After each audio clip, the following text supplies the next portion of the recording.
முதலாவது வார்த்தைகளை தெரிவித்துக் கொள்கிறேன். அடுத்தபடியாக இந்த என்னுடைய சின்ன வயசுலேருந்து என்னுடைய அப்பாவுடைய நண்பர், என்னுடைய அப்பாவுடைய நண்பர் தான் நான் தவறுறதுலேருந்து என்னை பார்த்துட்டு இருக்காரு.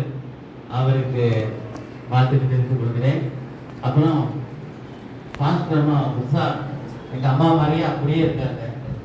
அவங்க பாப்பா கொஞ்சம் ஹம்மிங் போடுப்பா, டெம்போ இல்லாமல் ஹம்மிங் போட்டு போடும். எங்கள் அம்மா மாதிரி அப்படியே இருக்காங்க. அவங்க 3 வருஷத்துக்கு முன்னாடி ஒரு செய்தி கேட்டேன், அதை பற்றிலாம் இப்போ பேச நேரம் இல்லை.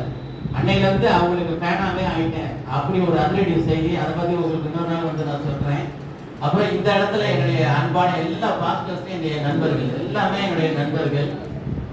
அப்புறம் சொல்லப்போனால் இங்கே இருக்கிற வேற யாரும் எனக்கு தெரியும்னா அவங்க எல்லாரையுமே எனக்கு தெரியும். எப்படின்னா எங்கள் பாப்பா 10th படிக்குது, அது சொல்லும், டேடி எங்கே பாஸ் பண்ணிட்டீங்கன்னா நான் வரமாட்டேன், ஆனால் பாஸ் மிஸ்ஸா அவங்க சர்ச்சில் மட்டும் பாஸ் பண்ணி வச்சா கண்டிப்பாக நான் வந்துடுவேன். என்ன பண்ணா 120 வகையான சாப்பாடு, கருவாட்டில் இருந்து சிக்கன்ல இருந்து நானும் திருச்சிக்குள்ள எல்லா இடத்துக்கும் போவேன், எல்லா இடத்துக்கும் போவேன். அங்கே சிக்கனு மட்டன் மட்டும் தான் இருக்குது. நீங்கள் மீன் இருக்கும், கருவாடு இருக்கும். அப்பா எங்காலும் உண்டாங்க போங்க, செமையா இருக்கும் போங்க. அது மாதிரி எங்களுக்கு ஒரு ரொம்ப சந்தோஷம்.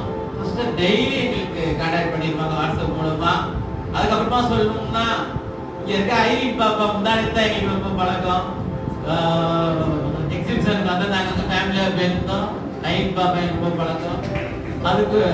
அதுக்கப்புறம் முக்கியமாக சொல்லணும்னா இங்க இருக்கிற தாமஸ் அவர்கள் ரொம்ப எங்களுக்கு ரொம்ப பழக்கம். அவருக்கு இன்னைக்கு என்னன்னு தெரியுமா உங்களுக்குலாம்? யாராவது கேட்டீங்களா? என்ன அந்த ஹாப்பி பர்த்டே எல்லாம் சேர்ந்து சொல்லுங்க அவருக்கு. ஆமா, 37வது வருஷம் அவருக்கு எல்லாம் ஹாப்பி பர்த்டே.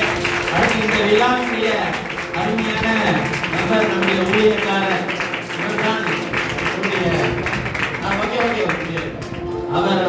அவர் வந்து பாத்தீங்கன்னு சொன்னா டிக்லாஸ் ஆல்வின் போடுங்க. What is the meaning of the டிக்லாஸ் ஆல்வின்? சீக்கிரம் முடிச்சிடலாம். யாருக்காவது தெரியுமா? இவரை வந்து கேட்டேன், அவருக்கே தெரியல அப்படின்ட்டாரு. அப்புறமேட்டுக்கு உங்களுக்கு யாருக்கா தெரியுமா அதுக்குரிய மீனிங்? நான் காலையில இங்க வந்து ஏஐல போட்டு பார்த்தேன். டிக்லாஸ் அப்படின்னு சொன்னா சாஃப்ட், ஜென்டில், லைட் டச் அப்படின்னு போட்டு. உண்மையிலுமே நம்முடைய பரிசுத்த ஆவியானவர் புறா வடிவானவர், மிகவும் மென்மையானவராக இருக்கிறார். இவரும் அப்படித்தான் இருக்கிறார். நான் பழகினவரையும் அடுத்தபடியாக ஆல்வின் அப்படின்னா மீனிங் என்னன்னு தெரியுமா? கூகுள் ஏஐல பார்த்தேன்.